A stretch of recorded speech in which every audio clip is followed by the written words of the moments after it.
Allah Subhanahu wa taala. Pertama dan utama marilah kita panjatkan rasa puji syukur kehadirat Allah Subhanahu wa taala yang telah melimpahkan rahmat hidayah kepada kita sekalian, sehingga kita sekalian hari ini dapat mendengar khutbah Jumat dan nanti insyaallah dilangsungkan dengan salat berjamaah. Hadirin yang dimuliakan Allah Subhanahu wa taala, marilah kita senantiasa meningkatkan iman dan takwa kita kepada Allah Subhanahu wa taala, yaitu menjalankan segala perintah-perintahnya dan menjauhi segala yang dilarang oleh Allah Subhanahu wa taala. Hadirin yang dimuliakan Allah Subhanahu wa taala, orang-orang Khawarij yang mengagungkan pendapat, akal dan pikiran bertanya kepada Imam Hanafi. Orang Khawarij melihat bahwa di muka masjid terbaring ada dua sosok jenazah. Yang satu jenazah seorang pria yang mati akibat terlalu banyak menegak minuman keras yang dioplos. Yang kedua adalah mayat seorang wanita pelacur yang mati karena bunuh diri setelah merasa dirinya hamil tanpa nikah. Dia seorang pezina yang nista. Orang Khawarij bertanya kepada Imam Hanafi, bagaimanakah nasib mereka berdua di alam akhirat kelak menurut pendapat Tuhan? Imam Hanafi balik bertanya, nasib macam mana yang saudara maksudkan? Orang-orang Khawarij itu menjawab, ya, bagaimanakah kelanjutan perjalanan mereka berdua sesudah mati? Namun Imam Hanafi masih juga berkilah, apakah kedua orang itu beragama Yahudi? Kurang tahu, saat orang Khawarij. Apakah mereka beragama Nasrani? Bukan. Apakah mereka beragama Majusi? Tidak. Jadi beragama apakah mereka? Desak Imam Hanafi. Orang-orang Khawarij itu dengan sangat ragu-ragu menjelaskan bahwa mereka berdua adalah beragama yang mempersaksikan bahwa tidak ada Tuhan selain Allah dan Muhammad adalah utusan Allah. Lalu bagaimanakah pendapat Tuhan? Apakah persaksian syahadat semacam itu merupakan separuh dari iman, sepertiga, seperempat, atau seperlima? Tanpa dimengerti dan disadari kemana arah pertanyaan tersebut, Imam Hanafi menjawab, iman tidak terbagi-bagi menjadi separuh, sepertiga, seperempat, atau seperlima. Jika demikian, dalam peringkat apakah mutu iman mereka?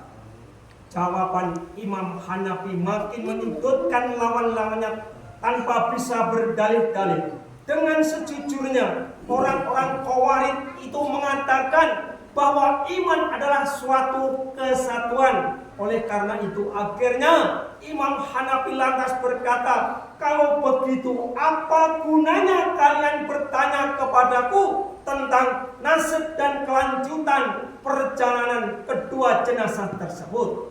Apakah mereka bakal masuk surga atau dimasukkan ke dalam nerakanya Allah Subhanahu wa taala?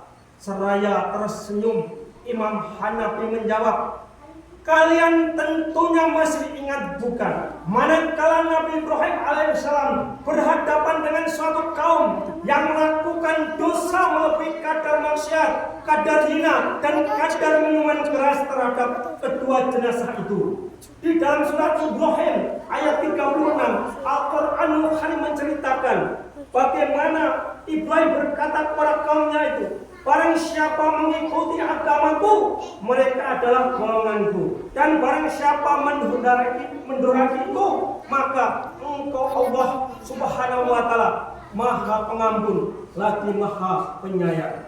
Hadirin yang dimuliakan Allah Subhanahu wa ta'ala, mendengar ucapan Imam Hanafi ini, orang-orang Khawarij itu cuma bisa menganggukkan kepala meskipun terpaksa. Lantaran begitulah adanya. Hanya Allah Subhanahu wa ta'ala yang berhak menilai iman perbuatan hamba-hambanya.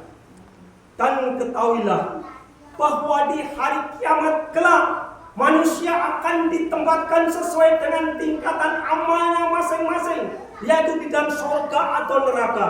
Namun dengan kemurahan dan sifat Allah Subhanahu wa Ta'ala yang Maha Pengasih lagi Maha Penyayang, pada saat itulah Allah Subhanahu wa Ta'ala akan memerintahkan malaikat Zabaniyah untuk mengeluarkan para hamba-hambanya dari dalam neraka. Bagi mereka yang ada di dalam hatinya ada beberapa butir-butir keimanan, yaitu yakin dan percaya bahwa tidak ada Tuhan selain Allah, dan di dalam hatinya ada kebaikan seberat zarah atau debu.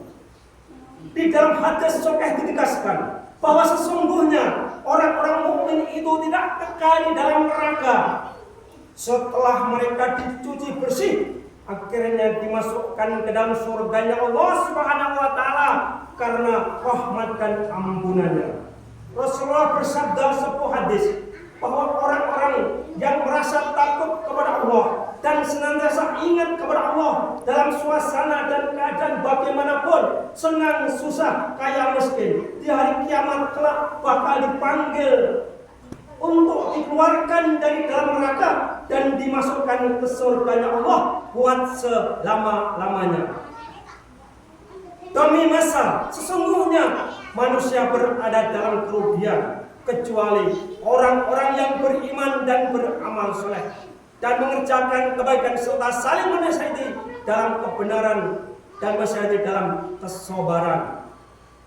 Tidak ada keuntungan yang lebih besar, tidak ada kebahagiaan yang lebih besar, tidak ada kenikmatan dan kesuksesan, tidak ada kejayaan lebih besar melebihi ketaatan kita kepada Allah Subhanahu wa Ta'ala. Tidak ada kerugian, tidak ada kesengsaraan, tidak ada ketakutan dan penyesalan, tidak ada penderitaan dan kehancuran yang lebih besar melebihi maksiat kita kepada Allah Subhanahu wa Ta'ala. Wa asri innal insana lafi khusrin illa alladziina amanu wa amilus solihati wa tawassaw bil haqq wa tawassaw bis sabr wa qur bi rahmah anta qawiyur rahim.